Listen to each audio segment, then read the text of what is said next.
Le Larvoto, un site emblématique de la politique environnementale de Monaco, avec notamment l'aire marine protégée. Et pour parler de la façon dont tous, à notre niveau, nous pouvons agir en faveur de l'environnement, samedi encore, il était sur la plage Marquée, aux côtés du maire de Cap-d'Aille et de bénévoles. Sébastien Heuscher, bonsoir. Bonsoir à tous, bonsoir Patricia. Comment vous est venue cette volonté inaltérable de protéger notre environnement? En faisant un footing il y a 6 ans, j'ai ramassé un déchet par terre et tout est parti de là. Je me suis questionné sur du coup, le nombre de déchets que je voyais en courant, en faisant du paddle, et j'ai cherché à comprendre et du coup ça a challengé énormément mes modes de consommation et j'y ai accordé beaucoup de temps, aussi bien professionnellement qu'associativement et même personnellement avec ma famille. Avez-vous le sentiment, Sébastien, que l'appel que vous lancez est chaque jour un peu plus audible? J'en suis persuadé, encore plus post-confinement, post-crise Covid, il y a une prise de conscience qui est très claire. On ne peut plus fonctionner comme on fonctionne depuis 50 ans. Les déchets, on en trouve partout. Et loin d'être un problème d'incivilité, c'est un problème de surconsommation. Il y a de plus en plus de colibris qui font leur part et qui prennent conscience que tout ça n'est plus viable. Qui contribuent à éteindre le feu, ces petits colibris. Mais aujourd'hui, on parle de dizaines et dizaines de masques jetés dans la nature.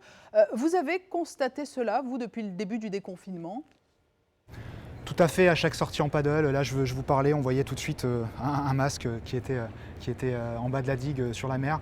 Il y a une fondation qui vient de recenser, qui vient de faire un état des lieux. On retrouve dans des quantités astronomiques, dans les 7 plus grands fleuves européens, des masques et des gants jetables qui sont en train d'arriver dans les océans et dans les mers. Donc il y a un vrai problème de l'apologie du tout jetable aujourd'hui et on doit challenger ça.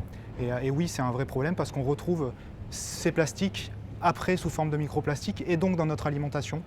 Et aujourd'hui, on ingère tous 4 à 5 grammes de plastique par semaine. Donc c'est un vrai fléau environnemental et aussi pour notre propre santé. Sans parler de politique, Sébastien, mais le fait est qu'en France, lors des dernières élections municipales, les écologistes se sont emparés de nombreuses villes. Pensez-vous qu'aujourd'hui, nous sommes à un moment charnière pour mobiliser le plus grand nombre en faveur de l'environnement? J'en suis persuadé. Parce qu'aujourd'hui, il y a une prise de conscience que le modèle économique qui a permis de grandes réussites n'est plus viable. Il nous a permis effectivement de faire beaucoup de choses positives, mais il n'est pas viable. On ne peut pas continuer à penser que dans un monde fini, avec des ressources finies, on peut s'imaginer avoir des progressions de performance économique, un PIB infini. C'est pas possible. Donc ce discours-là, si je le tenais il y a quelques années, on m'aurait pris pour un fou. Aujourd'hui, la prise de conscience, elle est individuelle et collective. Tout le monde est OK pour dire ça. Vous allez surfer sur la vague dans les semaines, les mois qui viennent. Quel est votre calendrier d'action prévu? Alors on continue simplement à faire des actions anecdotiques. Vous savez, quand on se retrouve pour ramasser des déchets sur la plage, on ne se dit jamais qu'on a sauvé la planète. On le fait de manière égoïste pour protéger nos terrains de jeu, les endroits qu'on aime, et surtout parce que ça permet de prendre conscience que nos modes de consommation aujourd'hui ne sont pas pérennes. Donc on va continuer à faire ce genre d'action pour avoir de plus en plus de citoyens à nos côtés. Vous nous retrouverez sûrement à Monaco le 19 septembre pour le World Cleanup Day. On va continuer à faire des actions très simples, accessibles à tous, qui permettent de prendre conscience et d'aller vers des actions beaucoup plus stratégiques, beaucoup plus complexes, qui permettront de changer les choses en profondeur. Si on est 7 millions de Français à comprendre ça, à challenger nos modes de vie et à penser ça, le monde changera forcément. Voilà, c'est un peu ça l'idée du colibri. Cela dit, lorsque l'on parle du plus haut niveau de l'État, c'est vrai qu'il faut mentionner qu'au mois de septembre dernier, vous aviez un chef d'État à vos côtés pour ramasser des mégots à Monaco. Exactement. Exactement, un chef d'État qui, lui, n'avait pas d'élection à venir, donc il est venu avec le cœur et il s'est baissé à ramasser des mégots pendant plus d'1 heure et demie. Et c'était assez incroyable que le prince Albert vienne avec nous ramasser des déchets. La petite histoire, c'est qu'il a vu ça dans le journal et il s'est dit je veux être là, je veux prendre part à cette journée de ramassage mondial.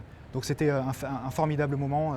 Il y avait 18 millions de Français, 18 millions de gens sur Terre qui s'activaient au même moment et il y avait un chef d'État, c'était le prince Albert et il partait le lendemain pour le sommet Action Climat à New York. Donc oui, encore une fois, une belle preuve de son engagement.